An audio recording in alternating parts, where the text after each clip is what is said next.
Morning guys, kwentuhan muna tayo.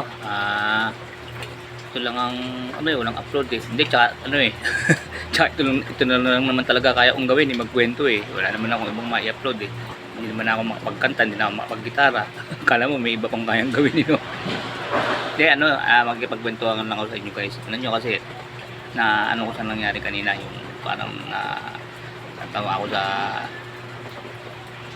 ako na parang naaba ako sa misis ko kasi galing siya ng palengke kahit umuulan nakachamba siya ng yung paborito niyang inihaw, yung paborito din ng mama ko yun, yung ay teka may bumibili dali ha honey Apo, isa. siyempre dos lang pera mo eh, mahirap naman gawin kong dalawa no, talo ko lugi ko no, isa lang talaga no. Kasi dos isa yun eh. Kung may mga bumibiling bata rito, nakikipag muna ako eh.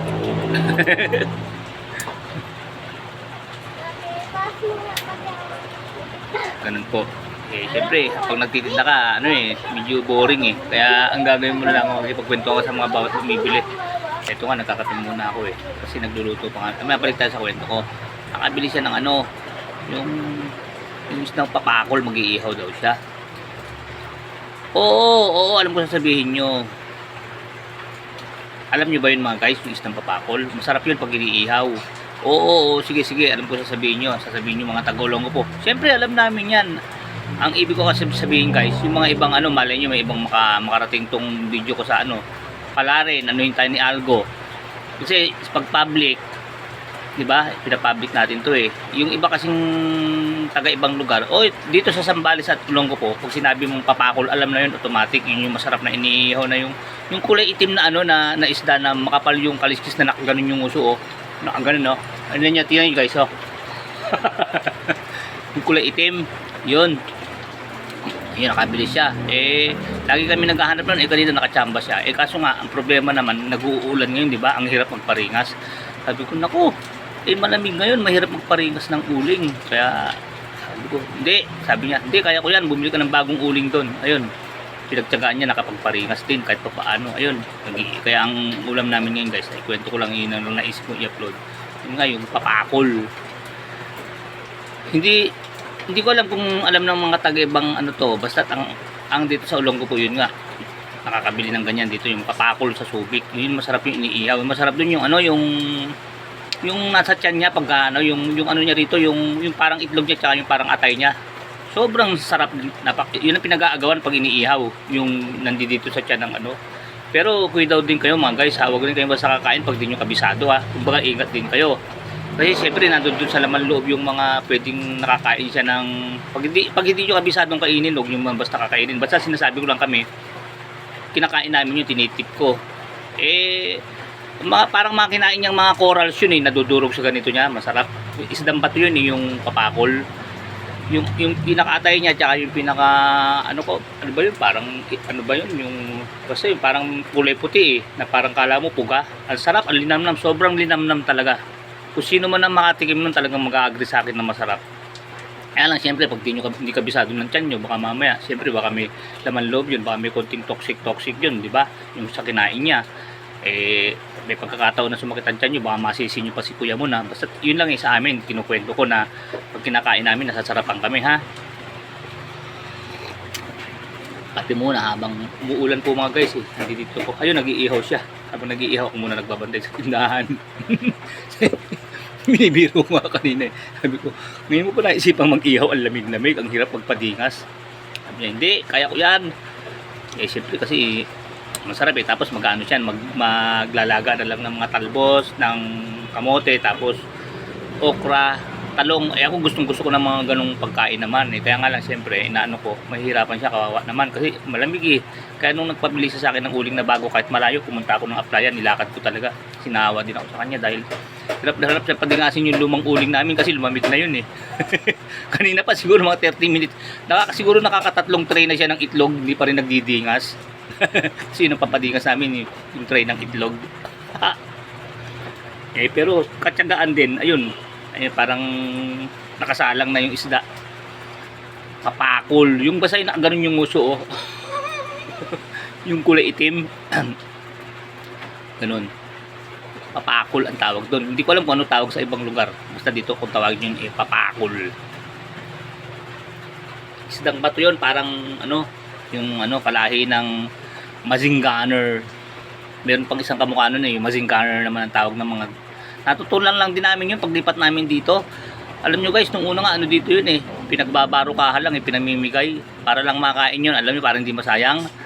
Pupulutanin ng mga ng mga nagiinom para hindi masayang. Kasi nga ayaw kainin ng mga tao nun yun dahil nga ang tingin nila parang nakakatakot ang itsura, mukhang halimaw, yung uso na ganun Tapos ang kapal-kapal ng kaliskis, paano mong kakainin yun? Alam mo, talaga mga sinasabi ko na po ang totoo, tayong mga Pinoy, medyo madiskarte tayo Alam mo, ang diskarte para iihawin mo para masunog yung makapal na kaliskis. Tapos yung makapal na kaliskis pala nun, yun ang magsisilbing parang protection niya para hindi masunog yung laman. Kaya talagang galing ng Diyos, perfecto Kaya pala yung yung isda na yun, napakakapal ng kaliskis. Ang purpose pala nun, para pag inihaw mo, siya yung magiging parang parilya siya sa sariling katawan niya, yung kaliskis niya. Ang galing, di ba? Pero nung una, siyempre, hindi pa alam ng mga tao rito. Minsan, nahagi sa aso, binibigay sa aso, ayaw kainin. Pag nakita ng aso, tumatakbo aso, tinatanggihan Hindi ko malaman kung nalalansan o natatakot yung aso, ayaw kainin Wala, parang pinagtatapunan lang. Tapos natutunan nga, ganun yung mga senglot, yung mga lasinggero. Sinubukan nilang ihawin. Parang yung dating alam nyo yung isdang nauso, di ba? Yung janitor fish, di ba? Hindi naman kinakain yun. Natutunan din kainin bandang huli, di ba? Ganun nga, di ba? Matigas din ang kaliski nun. Ganun din siguro, iniihaw-ihaw nila. Ganun yun. Tapos ngayon, nag-evolve ang presyo. Alam nyo kung magkano isa? Dati pinamimigay, naging 20, naging 30, naging 30 isa, naging 50 isa. Ngayon, mabibili mo isang piraso, minsan 80, 80. Ayun, bumili yata ng 3 yung misis ko. 80 isa. Kahit medyo mahal na, bumibili pa rin kami kasi naging paborito nga ng misis ko nung matikman niya Ewan ko kung meron din sa Bicol nun o dito niya lang natikman. Kasi tabing dagat din sa Bicol yung asawa ko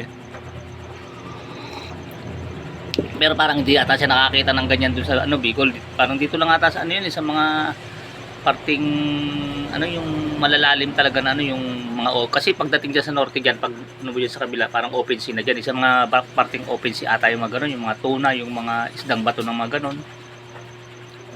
Sa kanila may mga isda din kasi tabing dagat din sila pero hindi ganyan iba nahuhuli kasi nakarating na rin ako dun masasarap din yung isda ron kaya lang parang wala nga ako nakitang ganyan papakol kami nga rin dito lang din kami nakakita ng papakol na yun kasi taga-Bataan kami wala namang ganyan din sa alam ko wala din ganyan sa Samal Bataan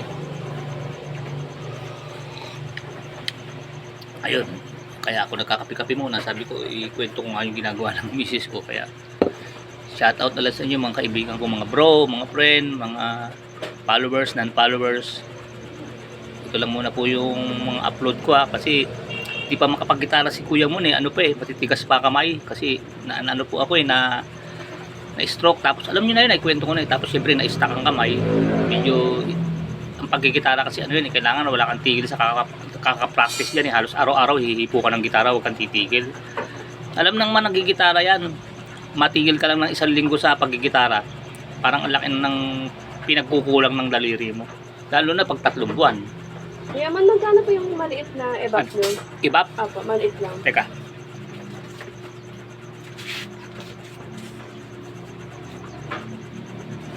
Ibap. Ibap. May nakita ba? Ayun pa sa dulo po. Dulo? Yun. May magkano itong ilas na ibap mong maliit? 26. Isa nga po. May ano kayo kaya, ma'am? Ay, wala. Malay.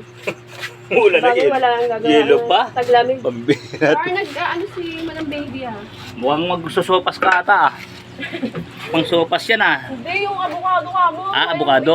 Mabulok na. Kaya lalagyan mo ng yelo. Makalimutan ka mo namin ni Mama. Kaya tsagaan ko yung iba.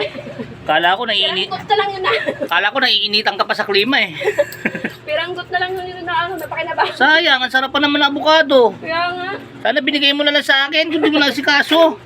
Sabi ko, avocado pala dito. Sabi ko. May mineral ka? Meron pa tapon.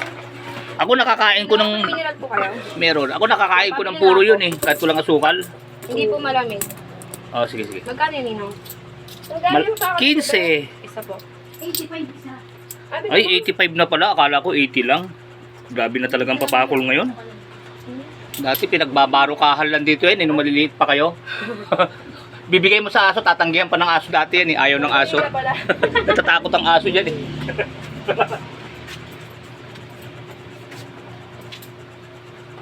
Hindi ako sa uling. Ampaw. Yung dalawa. Dalawa ba? Opo. Nang. Opo. Samang pa yung ano na alikamak.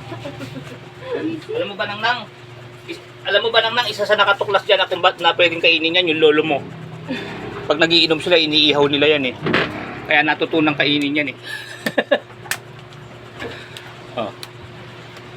Ay, napakalaki naman ng pera ng batang ito. Pagka nabarya na, balik mo na lang. Sige na, okay lang. Bali 30 lang naman yan. Pero tanongin mo kung may pang ano sininang mo. Ninang, may banya ka sa 500? Oh. Naanak ko yun eh. Sige na. O sige, balik mo na lang kung ano ka. Inaano ko po yun nung ano pa ako, yung sa dating ano ko, di ba, ganun may tinatawag na ganun yung inanak. Kaya tawag sa akin ninong, tapos ninang niya naman yung asawa ko. Maliit pa yan kasi nung dumating kami rito, maliliit pa yung mga bata yun, kaya sabi ko, nung maliliit pa kayo, pinagbabaro ka yung pakol na yun. Sabi ko 80 lang, yung pala 85 ang bilhin ng misis ko. Eh, nakachamba. Hindi na pinakawala na, bili na minsan. Tsaka ngayon, napakadalang na pong makabili ka niyan. Swerting-swerte ka na lang makabili. Ang bilis maubos. Pag nakita na ng mga taga rito, binibili din agad nila kasi parang marami na rin nagkakagusto sa pagkain yan eh. Kaya ang bilis din maubos. Kaya pag may nakita kami, bili agad kami. Kasi pati yung mga anak ko, nag-uunahan sila sa may parting tiyan yan, yung sa may atay at yung dito niya no, yun ang masarap dyan. Kaya pag iniihaw namin yun, ingat na ingat kaming mabutas yung ganito. Kasi pag nabutas yun at hindi mo na ihaw ng maayos, malalaglag yun, masasayang. Kaya kami ingat na mabutas ang ganito ng papakol pag nag-iihaw kami. Ay, yun ang pinay-preserve, kumbaga yun ang ginto eh, yun ang masarap eh. Masarap din naman laman, pero iba yung sarap nung nandito sa ganito niya. Sige po mga guys, masyado nang mahaba Kaya po ng dati, Kuya Mon Vlog. Keep safe, keep healthy, always trust God. Maraming salamat po sa Diyos. This is Kuya Mon Vlog signing off for now. Bye bye, thank you very much po.